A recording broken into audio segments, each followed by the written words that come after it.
সিলেটের গোয়াইনঘাটে দুবাই প্রবাসীর স্ত্রীর ঘর থেকে এক যুবকের রক্তাক্ত লাশ উদ্ধার করেছে পুলিশ। বুধবার রাত 12:30টার দিকে গোয়াইনঘাট উপজেলার রুস্তমপুর ইউনিয়নের টুকুর গ্রামের দুবাই প্রবাসী আলাউদ্দিনের স্ত্রী সাফিয়া বেগমের ঘর থেকে লাশটি উদ্ধার করা হয়। এ ঘটনায় সাফিয়াকে আটক করেছে পুলিশ।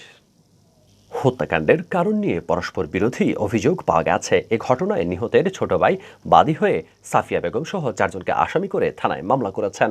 নিহত মইনুল ইসলাম একই গ্রামের মৃত রহমত আলীর ছেলে। পুলিশ জানায়, বুধবার দিবাগত রাত 12টার দিকে তারা খবর পান সাফিয়া বেগমের ঘরে এক যুবকের রক্তাক্ত লাশ পড়ে আছে। খবর পেয়ে পুলিশ ঘটনাস্থল থেকে মইনুল ইসলামের লাশ উদ্ধার করে।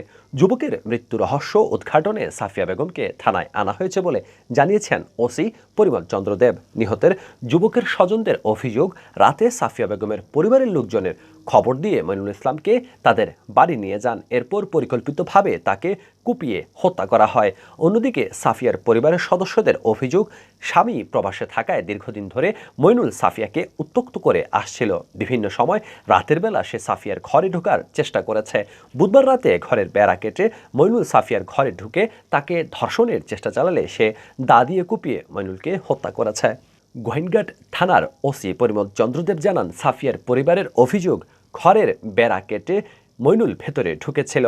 সরজমিনে ঘরের বেড়া কাটা পাওয়া গেছে। তবে নিহতের পরিবার দাবি করছে, খবর দিয়ে বাড়িতে নিয়ে মইনুলকে খুন করা হয়েছে। এ ঘটনায় নিহত মইনুলের ছোট ভাই খসরুল ইসলাম বাদী হয়ে সাফিয়াকে প্রধান আসামি করে 4 জনের নামে মামলা করেছেন। পুলিশ সাফিয়াকে আটক করেছে। নিহত মইনুলের ঘাড়ে, পিঠে, হাতে ও আঙুলে বেশ কয়েকটি ধারালো অস্ত্রের আঘাত ছিল বলে জানিয়েছেন ওসি পরিমল।